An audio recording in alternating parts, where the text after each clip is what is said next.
Let's move on now to the Cleveland Browns in our 2023 free agency review. But before we do that, this is the last free agency series that Ryan and I are doing before we pivot to previewing the 2023 season with picks and predictions of games, etc. And what does that mean for you? A lot more Cleveland Browns content. So if you want to get notified when this content comes out, be sure to subscribe to the channel and ring the bell to get notified so you can see when the latest videos drop. And Ryan, with that being said, let's get into it here. Let's do it. Cleveland Browns. Now, this is all the offseason stuff that happened in the past and the last offseason, 2022, with Deshaun Watson, then with the suspension and everything like that.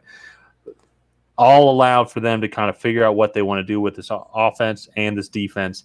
And I think it's just unfortunate for the Browns on how good the AFC is, because this team is actually pretty good. This team is actually pretty good. I mean, you got one of the best offensive lines in front of you. One of the best running backs in the league. Amari Cooper had an 1,000-plus yard season with Jacoby Brissett. DPJ starting to get a little bit better. What are your overall thoughts so far on the Browns offseason, who they acquired, who they lost, moving forward? Yeah, I mean, I like kind of what they've done. I think they built some pretty good depth where they needed it. I'm still not totally sold on this Deshaun Watson thing working out for them, especially I think you factor in how good this division is. And I don't know. Like they put all their chips in that basket. And frankly, he did not look good in those 6-7 games he played last year. Mm-hmm. And I'm just not sure. Like I'm still on the fence on if it's going to work out or not. And we'll get into a recap segment where we'll kind of go over what success looks like. But let's get into their roster overall, and then we can kind of let's do that. Yeah, I like that. So starting out, you mentioned Amari Cooper had a really solid season. DPJ started to pick it up, and I think they went out and they made a really solid move acquiring Elijah Moore from the Jets. I think he comes in, he's immediately your starting slot receiver. David Bell, while I think he was good last year, I think you could really see his ceiling was limited due to his lack of explosiveness. And Elijah Moore's rookie season led the league in separation per route run, yards of separation per route run.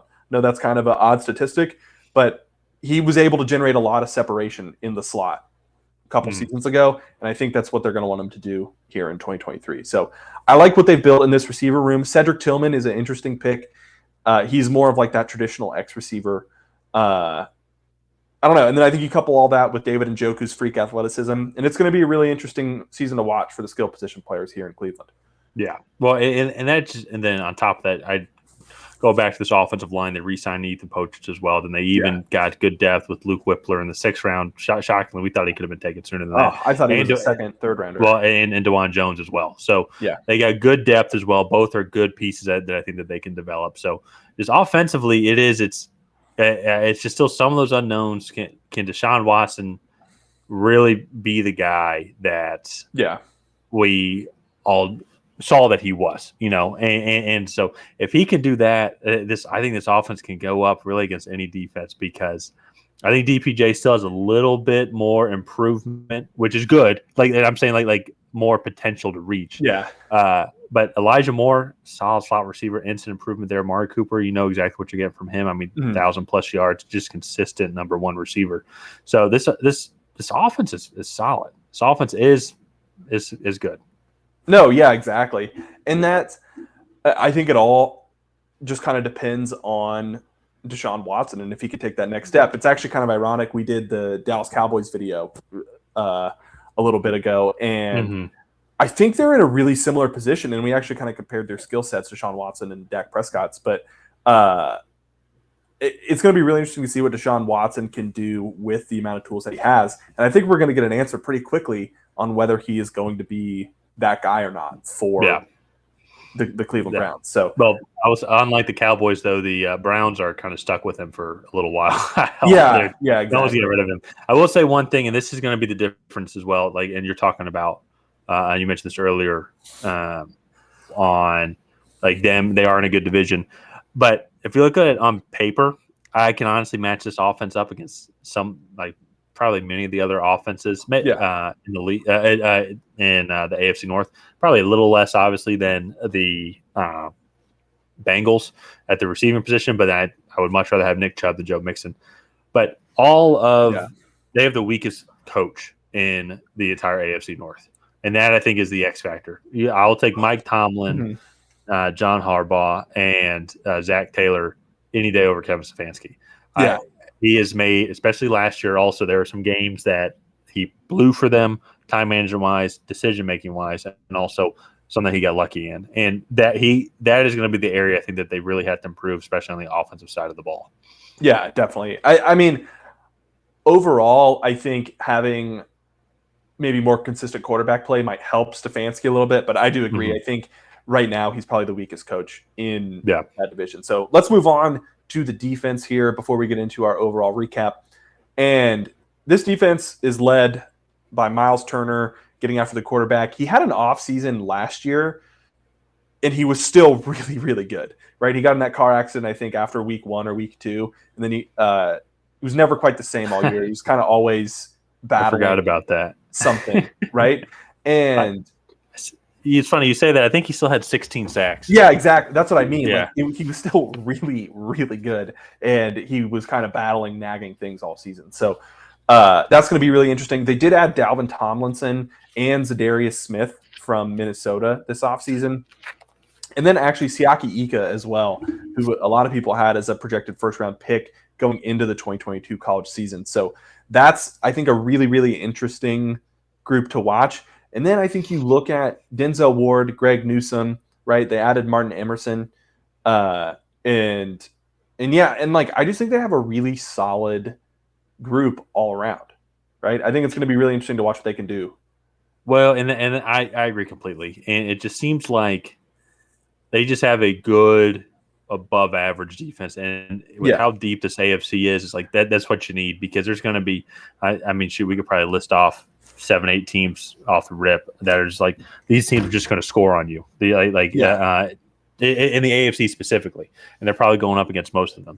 I mean, the Bengals is one of them, and they have to play them twice. So it's just having a good defense that can contain as best as they can instead of just it being a huge liability is what's going to help them kind of reach what I think would be a successful season. And for the Browns, you are just kind of seeing constant improvement. They have invested a lot with Deshaun Watson. So making the playoffs, I think constantly seeing that improvement, not being last in the division again. Making the playoffs, I think, for this team is a huge accomplishment. Winning the division would be like out of this world, and I feel like it's going to be like that for a lot of the AFC teams. Is just making the playoffs is good. It is just a good goal. Yeah, just because the AFC is just loaded. It's like I can honestly make an argument for all 4 of the AFC North teams and winning the division. And I think you can do that in the AFC West and the AFC East. Yeah, right. And that's already 12 teams. You haven't even, and that's not including. I think you have an interesting AFC North or AFC South. Sorry. Yeah. And so, like, for me, I need to see clear improvement with the way that this team is built, the amount of money that they've invested. I think they're in much more of a win now mode than I think people give them credit for, right? They invested a lot of money into Deshaun Watson, and they're giving him the tools, but Amari Cooper is getting older, right? Mm-hmm. DPJ, Nick Chubb's getting older. Yeah, Nick Chubb's getting older. And so I think it's going to be a really interesting season for the Browns because I think they have a lot riding on this year. Kevin Stefanski's job, I think, is on the line this year. Yeah. And it's going to be they have a tough go of it this year. I mean, the AFC is absolutely stacked. Yeah. And so I'm curious to see what they are able to do. But I think it all comes down. I think they need to get to the playoffs and win a playoff game for this to be a successful season for them. Even winning a playoff game, if we're thinking about it objectively, and I'm not saying like that would be for the Browns, that'd be awesome, but let's think about it objectively.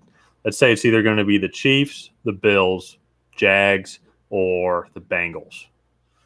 Like, come mid-January, I mean, I'm not betting on the Browns at one of those 4 teams. You know what I mean? But I think if you're the Browns, you're hoping that you're able to be competing to win this division, right? Oh, I think competing, absolutely. And I'm not saying it's Yeah. not possible that they couldn't go on the road in the wild card round and go and win a game there. But it just, we're looking at it realistically, like those to me are the top 4 teams, and maybe not top 4 teams. Those are the 4 division winners, best bets to be division winners to then host a home playoff game. Yeah. And the Browns, and then honestly, then for most of those divisions, there's a couple other teams you can make an argument for that they could win the division. So it just shows how deep it is. And the Browns are, unfortunately, invested all these picks and everything, but are now potentially like on the outside looking into the playoffs still. And this is the best Browns team that we've seen in a couple of years.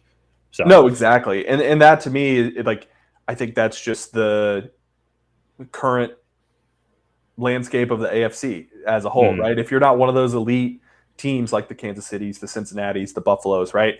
You're most likely on the outside looking in. And so it's going to be interesting to watch how the season plays out for the AFC. But I think we're going to go ahead and wrap up this Browns offseason recap there. If you guys have not already, please go ahead and like and subscribe and leave a comment down below on what your favorite Cleveland Browns offseason edition was. Was it a drafty? Was it a free agent signing? Let us know down below. Other than that, we will see you guys next time.